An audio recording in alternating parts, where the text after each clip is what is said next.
Alright, welcome to this episode of the Freedom to Draw Unsolved Mysteries. I am your host, John. I am the president of the Freedom to Draw Caricatures Party. And this is last time's episode here. This is Jolene Lakey. This was the last episode. This is just a finished product of what she looked like. If you want to check into that case, you go on my YouTube channel. They're all labeled. This is Olivia Kale.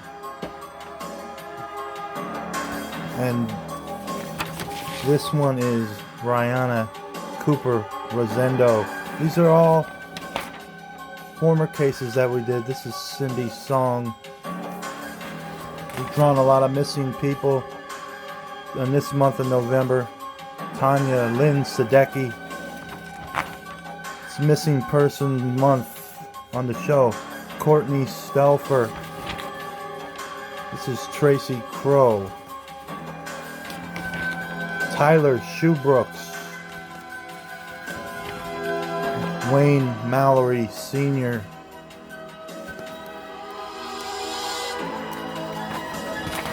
Jesse Farber. Tony Lee Sharpless. This was the first episode, Ray Ricard. Now, today's episode, we're going to focus on Michelle Jolene Lakey. And we're going to tell you a little bit about her story, too, as we're drawing it. We're going to get a clean piece of paper here. You can't draw on a dirty paper. Michelle Jolene Lakey was an 11-year-old girl, and she went missing as she walked to her Scranton home. Despite nearly 35 years, almost probably 36 now, the disappearance is still talked about in the Electric City. We're going to draw her what she looked like when she disappeared. I think that would be better than drawing an age progression. Maybe someone knows something way back then. The name Jolene Lakey still evokes emotions for many people in Scranton. A young girl who simply vanished.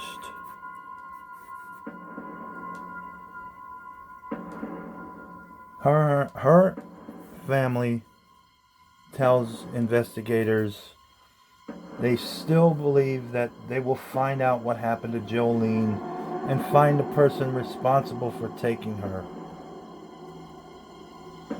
Just living without knowing, and its agony, it can even describe. It's horrible. It's awful. This is what Jolene's sister, Justina, is quoted on saying. Jolene's sister, Justina, says she still feels the pain she did the day her 11-year-old sister, Jolene, vanished. It was the early evening of August 26, 1986. Jolene had just visited her mother at the hospital and was walking back to the family home on North Washington Avenue when she vanished. Jolene's sister, Justina, was just 13 years old at the time. She says trying to live your life without having any answers, without any at all, flat out, without knowing, is emotionally brutal and devastating, she says. She says her sister was very trusting and saw the world as a place of joy and happiness. So this leads us to the possibility of her being easily influenced by other people, and maybe we could start thinking that maybe she got lured into a car, because the reports do say that a PP&L worker did see her talking to a man in a yellow car, and they said she went into the yellow car. She was this wonderful, charming, goofy, adorable kid who made everyone around her laugh, her sister goes on. And she often thinks about what she would say to her sister if she could talk to her again. What I want Jolene to know is that we love her, and I want Jolene to know that when we were kids, we didn't know what could happen. We had no idea about the danger out there, her sister says.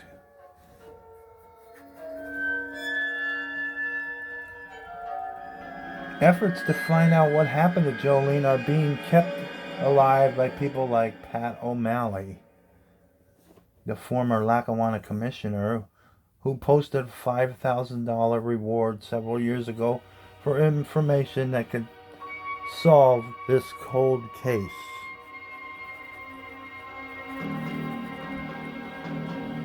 The poster has been on billboards in the past and will once again be posted in coming weeks. This is probably the most scary thing that could possibly happen to a parent, and no one should have to deal with this.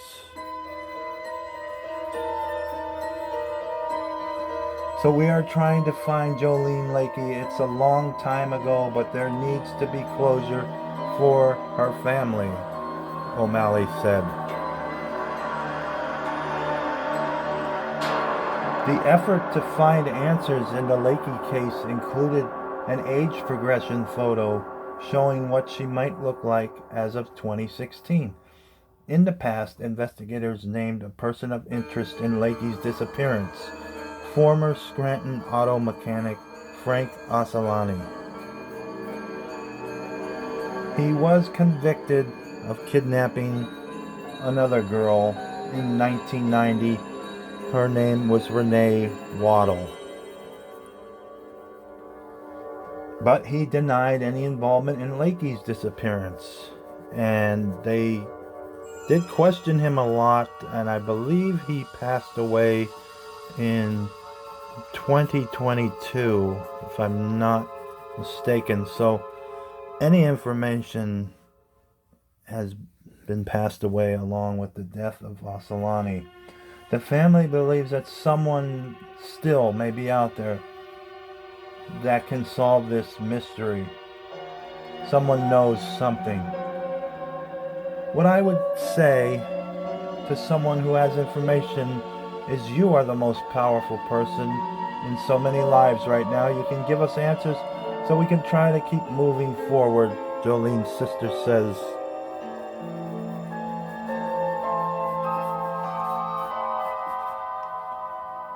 Jolene's sister says her sister will always be an innocent child. Time passes without you. My sister is 11 and shall always be 11.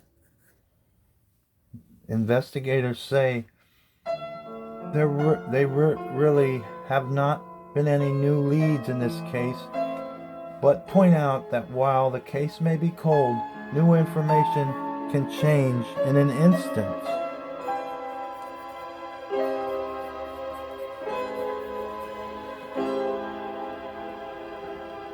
Investigators spoke to several retired investigators who say that they really tried to have Ossalone open up about his possible involvement, but he would either deny requests from detectives to even see him in prison, or flatly denied it outright.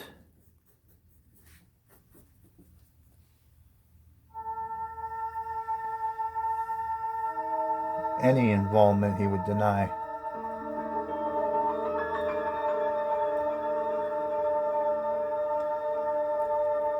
So there was a PP&L worker that happened there was a witness that said they did see Jolene speaking to someone, and witnesses did say they overheard her say, "I haven't seen you in a long time."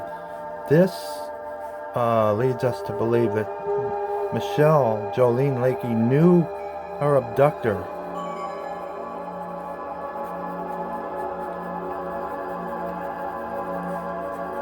And it is said that Frank Ossalone used to give her rides to school, because she did come from a poor, impoverished environment when she was growing up. But she did not let that affect her attitude. She was a really bright spirit, her family said, and loved everybody and trusted everybody. This whole case is just a darn shame, if you ask me. 11-year-old should not go missing. This also happened around the same time as the Adam Walsh case, and everybody was scared about that one. This wasn't too long after, I think, the Adam Walsh case. That happened in 82, and this happened in 87. That was a really disturbing one. They found his head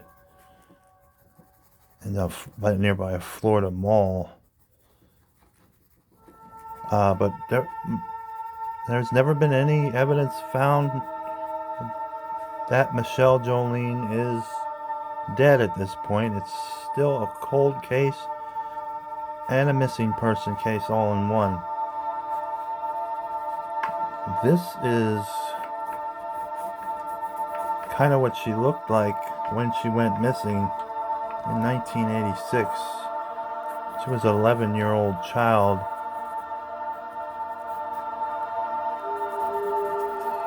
I was 10 in 1989, so I identify with this case a lot. I could have been walking and picked up by somebody. I believe she was abducted. By eyewitnesses' accounts, say all roads lead to that assumption. Although I am not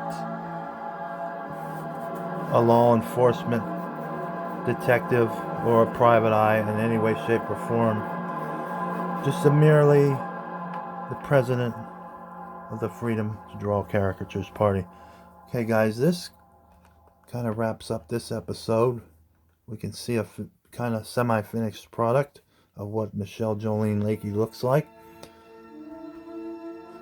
Again, like we always end, if you have any information on this person or any of the other ones you've seen on this show, please contact these places right here that you see.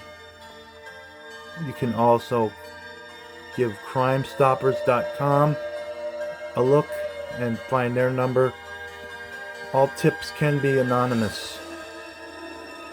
Thank you guys, and peace out.